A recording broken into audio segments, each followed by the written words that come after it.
जौनपुर जिले के अनुराग यादव मामले को लेकर लगातार हर दिन नेताओं की अलग चर्चा है, कानूनी पेश तौर की अलग चर्चा है। जिस तरीके से जौनपुर जिले में पहुंचे ओम प्रकाश राजभर से जब ये सवाल पूछा गया कि जिस तरीके से जो तारकांडो का खिलाड़ी है उसकी छोटी सी जमीन को लेकर हत्या कर दी जाती है, इस मामले को टालते हुए जिस तरीके से ओम प्रकाश राजभर ने गोलमोल का जवाब दे दिया। उन्होंने कहा कि समाजवादी पार्टी में इतने दंगे हुए, बसपा में इतने दंगे हुए, लेकिन सवाल ये कि जिस तरीके से उत्तर प्रदेश की सरकार जीरो टॉलरेंस की नीति पर लगातार दावा करती है, लेकिन पिछले दिनों से अगर देखा जाए जौनपुर में लगातार जिस तरीके से घटनाओं का दौर है वह तेजी से बढ़ता चला जा रहा है। जिस तरीके से आपको बता दें कि एक राजभर की चौराहे पर कार से दबाकर उसकी निर्मम जिस तरीके से हत्या कर दी जाती है, हत्या के बाद लगातार जौनपुर के पुलिस सिस्टम पर भी सवाल खड़े होते हैं, लेकिन दूसरे दिन जो 3 आरोपी होते हैं पुलिस उन्हें गिरफ्तार करके जेल भेज देती है। उन्हीं के परिवार से मिलने पहुंचे थे उत्तर प्रदेश सरकार के जो कैबिनेट मंत्री हैं ओम प्रकाश राजभर। ओम प्रकाश राजभर ने कहा कि परिवार की हर संभव मदद की जाएगी, लेकिन सवाल ये कि आर्थिक तौर पर क्या मदद की जाएगी, ओम प्रकाश राजभर ने इस पर कुछ भी बोलना उचित नहीं समझा है। वहीं समाजवादी पार्टी का डेलीगेशन जब पहुंचा तो उन्होंने 50 लाख रुपए की आर्थिक सहायता और एक सरकारी नौकरी की मांग की है। देखने वाली बात ये होगी जिस तरीके से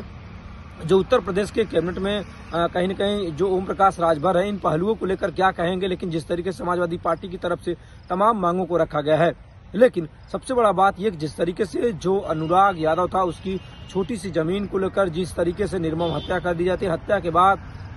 जौनपुर के पुलिसिया सिस्टम पर भी कई सवालिया निशान खड़े हुए थे, लेकिन अभी तक जिस तरीके से अगर देखा जाए जिनमें पूरे इस घटनाक्रम में जो 5 आरोपी थे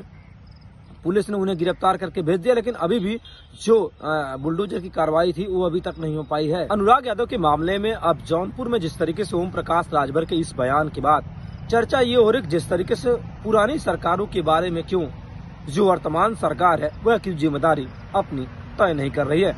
जिस तरीके से अनुराग यादव के इस पूरे प्रकरण में देखा जाए अभी तक ठोस कार्रवाई नहीं हो पाई है। जिस मामले को लेकर अनुराग यादव जो इंटरनेशनल खिलाड़ी था उसकी निर्मम हत्या की गई थी, उस हत्या के बाद से लगातार तमाम सवालिया निशान खड़े होते कि इन आरोपियों के खिलाफ कब कार्रवाई की जाएगी, लेकिन अभी भी जौनपुर का जिला प्रशासन या कहें 5 आरोपियों को अब तक जेल में तो भेज चुका है, लेकिन जिस जमीन को लेकर विवाद छिड़ा था, जिस जमीन को लेकर तारकांडो खिलाड़ी जो इंटरनेशनल खिलाड़ी थी उसकी जान चली गई, उस जमीन के बारे में अभी भी जिस तरीके से जो दाव पेच की राजनीति है, दाव पेच का कानून है, अभी भी जो हत्या के आरोपी हैं लगातार लगा रहे हैं।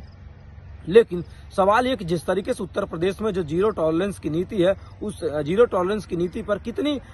जिस तरीके से अपनी जो तमाम अधिकारी जो दावा करते हैं, जो उत्तर प्रदेश सरकार दावा करते हैं, लेकिन जौनपुर में जिस तरीके से लगातार जो घटना का क्रम है लगातार बढ़ता चला जा रहा है, लेकिन ओम प्रकाश राजभर के इस बयान के बाद मानो अनुराग यादव के जो इंसाफ मिलने का जो आस था वह फिलहाल टूट चुका है, क्योंकि जिस तरीके से जो दावे थे अनुराग यादव के परिवार को न्याय मिलने का जो दावा था वह कहीं न कहीं अब धीरे धीरे सिमटता चला जा रहा है। और देखने वाली बात होगी जिस तरीके से अनुराग यादव के परिवार को क्या वाकई में न्याय मिल पाएगा या नहीं मिल पाएगा, ये तो आने वाले वक्त में पता चलेगा। लेकिन ओम प्रकाश राजभर ने इस पूरे प्रकरण को अपना पल्ला फिलहाल झाड़ लिया है।